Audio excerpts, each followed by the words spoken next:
সুপ্রিয় দর্শক আসসালামু আলাইকুম, কেমন আছেন সব? আশা করি আল্লাহর রহমতে ভালো আছেন। চলে এলাম আজকে একটা নতুন রেসিপি নিয়ে। চলুন তারা দেখেন আজকে রেসিপিটি। আজকে বানিয়ে নেব বার্নবন বিস্কিট দিয়ে খুব সহজে কেক রেসিপি। এরকমভাবে আমি 2 প্যাকেট বার্নবন বিস্কিট নিয়েছি। এখানে যে কোনো ওরিও হোক কিংবা যে ধরনের বিস্কিট খেতে চান সেগুলো দিয়ে কিন্তু মেরি বিস্কিট সেগুলো দিয়ে কিন্তু তৈরি করে নিতে পারেন। এখানে যে ক্রিমগুলো আছে সেই ক্রিমগুলো আমি বের করে নিয়েছি। এটা ডেকোরেশনের কাজ হয়। এরকমভাবে আমি বের করে নিয়েছি। চাইলে আপনারা ক্রিমটা বের করতে পারেন, নাও করতে পারেন। এখন এটা ব্লেন্ডার জারিতে ভালোভাবে এটাকে আমি গুঁড়ো করে নেব। এখানে আমি 2 চামচ চিনি আরও বাড়িয়ে নিলাম।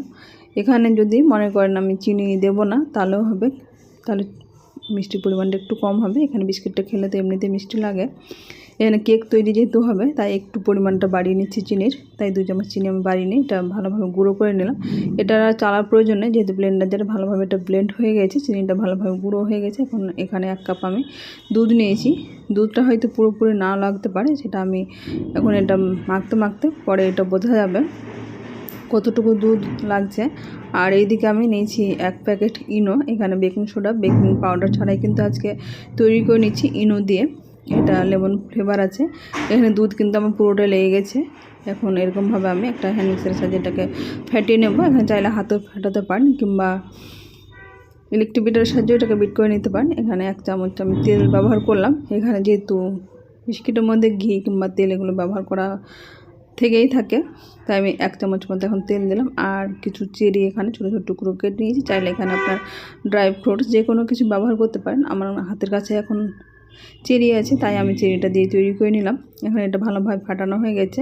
যেহেতু ইনো দেওয়া আছে এটা খুব সহজে ফ্লাফি হয়ে যায়। এখন আমি একটা কেক মোল্ড নিয়েছি। কেক মোল্ডটাতে আগে থেকে তেল মাখিয়ে নিয়েছিলাম। তেল মাখিয়ে নাও চাইলে আপনারা এখানে সাদা পেপার কিংবা বাটার পেপারে ব্যবহার করতে পারেন। আমি এটা কাগজ চালের ব্যবহার করছি। এইদিকে আমি প্রেশার কুকারে তৈরি করে নেবো বলে প্রেশার কুকারটা ফুল ফ্লেমে আমি হিট করে নিলাম। একটা স্ট্যান্ড বসিয়ে দিয়েছি, খাবারের কারি স্ট্যান্ডগুলো সেটা দিয়ে এখন এইদিকে আমি প্রেশার কুকার ঢাকনা যে রাবার থাকে আর যে সিটিটা থাকে সেই সিটি আর রাবারটা খুলে নেব, যেহেতু এটা গরমের মধ্যে অনেকটাই রাবারটা খারাপ হয়ে যায়। এখানে যেহেতু সিটির প্রয়োজন নেই তাই এগুলো খুলে দেবো, তাহলে এটা নষ্ট হয় না। এখন আমি কেক মোল্ডটা বসিয়ে দিয়ে ঢাকনাটা ভালোভাবে লাগিয়ে দেবো এরকম। আর একেবারে হিটটা কমিয়ে দিয়ে আমি রেখে দেবো এটা 35 থেকে 40 মিনিটের জন্য। এটা কিন্তু খুব সহজে তৈরি হয়ে যায় কেকটা। আমি 35 মিনিট পরে ঢাকা উঠে দেখাচ্ছি এখন একটা টুথপিকের সাহায্যে। টুথপিকটা কিন্তু একেবারে 35 মিনিট পরে এটা আমি দেখাচ্ছি একেবারে ক্লিন হয়ে আসছে। আমি সাইড মিডিল প্রত্যেকটা জায়গায় কিন্তু এরকমভাবে টুথপিকটা ঢুকে দেখালাম, পুরো ক্লিন হয়ে এসছে। এরকমভাবে তৈরি হয়ে গেছে খুব সহজে। যারা কেক তৈরি করতে পারে না তারা কিন্তু এরকম যে কোনো বিস্কিট দিয়ে খুব সহজে তৈরি করে নিতে পারেন। এখানে পরিমাণ বেশি কিছু এরকম লাগে না। এরপরে চলে এসেছি আমি এটা টি কেক হোমমেড, এটা টুটি ফুটি দিয়ে কেক তৈরি করে নিচ্ছি। এটা কিন্তু কেক তৈরি করা একেবারে ইজি, দেখে বুঝতে পারছেন কতটা দোকানের মধ্যে কিন্তু একেবারে পারফেক্ট ফ্লাফি এবং স্পঞ্জি হয়েছে। এখানে নিয়েছি আমি একটা ডিম, মাত্র একটা ডিম দিয়ে আপনি কেক তৈরি করে নিতে পারবেন। চাইলে আপনি ডিমের পরিমাণটা বাড়িয়ে নিতে পারেন। আর নিয়েছি 1/3 মানে 4 ভাগের 3 ভাগ আমি এটা চিনি নিয়েছি। চিনিটা যেহেতু আমি এখানে গুঁড়ো দিইনি, গোটা আছে, তাই ডিমের সঙ্গে এটাকে ভালোভাবে ফাটে। যতক্ষণ না চিনিটা গলছে আমি ডিমটা এরকমভাবে ফাটাতে ডিমটা ভালোভাবে ফ্লাফি হয়ে উঠবে এবং চিনিটা গলে যাবে। এরকমভাবে নাড়তে নাড়তে কিন্তু চিনিটা গলে গেছে। তারপর আমি একটা ছাঁকনি নিয়েছি। ছাঁকনির উপরে আমি 1 কাপ ময়দা দিয়ে এখন ময়দাটাকে চেলে নেব। এখানে নিয়ে নিচ্ছি আমি বেকিং সোডা 1/2 চামচ, বেকিং পাউডার 1 চামচ দিয়ে এটাকে একেবারে চেলে নেব। অনেক সময় এগুলো দোকান থেকে কেনার পরে কিন্তু শক্ত হয়ে যায়, জমাট হয়ে যায়, সেগুলো কিন্তু এর মধ্যে চালনিতে ভালোভাবে চেলে নেওয়া যায়। এখন এরকমভাবে সবগুলো চেলে নেওয়া হয়ে গেছে। এখন যে ডিমটার মিশ্রণটা ছিল তার মধ্যে এটাকে আমি মিশিয়ে নিলাম। এখানে দুধ নিয়েছি 1/2 কাপ মতো। দুধটা যেহেতু গরম করে রেখেছিলাম, এখানে সর পড়ে গেছে, ছানি পড়ে আছে বলে এটাকে ছেঁকে নিচ্ছি। এখানে দুধ আমি পুরোপুরি সবটা ব্যবহার করে নিচ্ছি। এখন এটাকে ভালোভাবে ফেটাতে থাকতে হবে। এখানে নিয়েছি ডিম দেওয়া আছে, তার কারণে আমি এখানে ভ্যানিলা এসেন্স 1 চামচ মতো ব্যবহার করছি।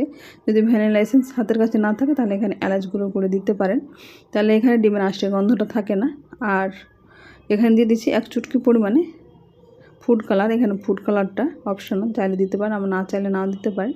এখানে 2 চামচ নিয়েছি টুটি ফুটি, এটা হোমমেড আমি তৈরি করেছিলাম।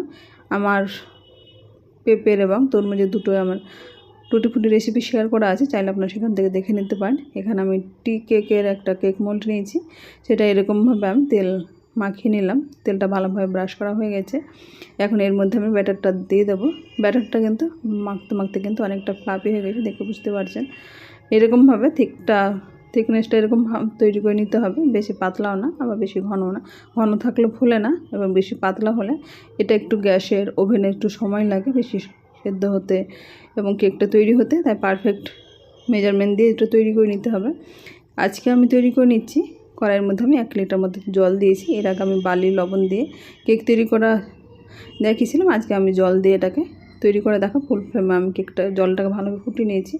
এখন একটা স্ট্যান্ড বসিয়ে আমি কেক মোল্ডটা বসিয়ে দিলাম। এখন এটা মোটামুটি 40 থেকে 45 মিনিট, যেহেতু কেকটা বড় আছে 40 থেকে 45 মিনিট এটা সময় লেগে যাবে। এখন তাপটা যদি ঠিকঠাক দেওয়া থাকে, আমার কিন্তু 30 মিনিটে কেকটা হয়ে গেছে। 30 মিনিট পরে দেখাচ্ছি, এটা কিন্তু টুথপিকটা একেবারে ক্লিন হয়ে বেরিয়ে আসছে। আমি এটা মিডিয়াম টু হাই হিটে, যেহেতু জল দিয়ে এটা সেদ্ধ হচ্ছে, আর ঢাকনাটা এমনভাবে দিতে হবে যাতে জলটা কেকের মধ্যে না পড়ে, যেহেতু বাষ্প এরকম ধরনের জলের মধ্যে ফুটতে ফুটতে জল পড়ে যায়। এটা একেবারে পারফেক্টভাবে ঢাকনাটা দিতে হবে, তাহলে কিন্তু জল দিয়ে কেকটা তৈরি করে নিতে পারবেন। এরকম জলের ভাপে কিন্তু খুব সহজে তৈরি হয়ে গেছে কেক। আমি 30 মিনিট পরে এটাকে ওভেন বন্ধ করে দিয়ে ঠান্ডা করে নিয়ে এখন এটাকে মোল্ড আউট করে নিচ্ছি। একটা প্লেটের ওপর এরকমভাবে সাইডটা কেটে নিয়ে আমি কেকটাকে এরকমভাবে মোল্ড আউট করে নিই, দেখে বুঝতে পারছেন খুব সহজে। মাশাআল্লাহ অনেক সুন্দরভাবে কেকটা বেরিয়ে এসেছে, এরকমভাবে তৈরি হয়ে গেছে। কেক রেসিপি, আমার রেসিপিটি কেমন হয়েছে আপনারা অবশ্যই কমেন্ট বক্সে কমেন্ট করবেন। আসসালামু আলাইকুম, আল্লাহ হাফেজ।